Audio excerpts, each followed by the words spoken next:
Uma investigação recente da Oficina Central de Estatística holandesa sobre o nível de pobreza no país arriba na seguinte comparação. Holanda está culpa a crise econômica mundial como o fator primordialmente responsável pelo crescimento da cifra de pobreza, segundo norma holandês. Sendo que Aruba, a passar de mesma crise, a mestra atender adicionalmente com uma refineria, e acercamento estava um pouco diferente ora que era de uma atenção de menos recursos.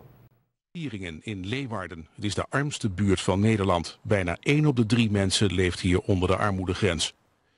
Dat wil zeggen dat mensen niet genoeg geld hebben voor eerste levensbehoeften en deelname aan de samenleving.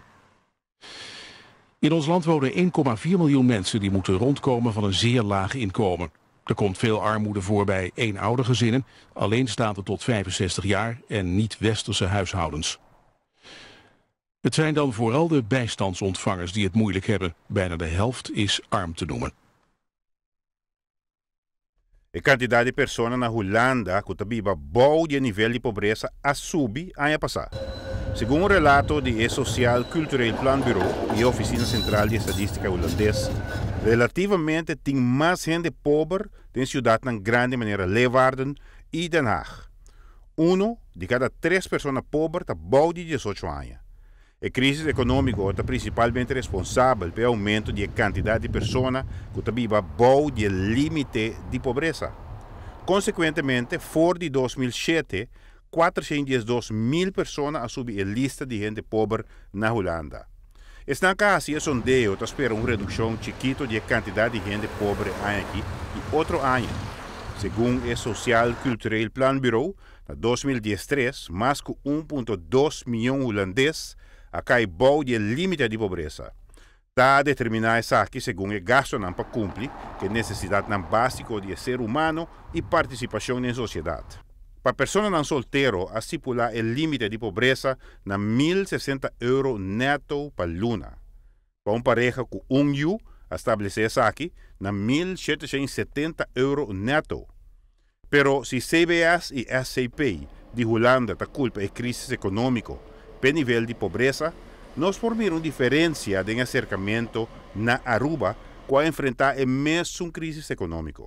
Nós também vamos enfrentar a consequência na aqui, pero de caso que não apresentar a conta de menos recursos. O governo não esconde seu orgulho de visa que em período de crise a toma passo justamente para aumentar o poder de compra de grupo com menos entrada. Redução de BBO com 50% é imposto que tem uma consequência inflatória severa para o produto. 25% de aumento de bijstand de menos recursos. Introdução de cinema als schoolkindertoeslag para muitos de escola fora de família que cobra onderstand. Também, introdução de reparatietoeslag para direito poder de compra de estão que ganha menos que 2.500 florin. Melhoração de poder de compra de estão que paga ao veículo introdução de reparatietoeslag. Redução de tarifa de água com 25% devido a processo mais eficiente, sem México e dividendo de empresas de utilidade. Tem que ter em conta o gasto de utilidade forma 22% de gasto no presupuesto familiar do grupo de entrada a bom. Ademais, a barra é tarifa de eletricidade com 5% devido a processo de eficiência e sem México e dividendo de empresas de utilidade. Adicionalmente, a iniciar processo de renovação de bairro no sector de menos recursos. O acercamento aqui marca uma diferença comparativa com o que Holanda faz. Giovanni Müller, Notícia de Noite.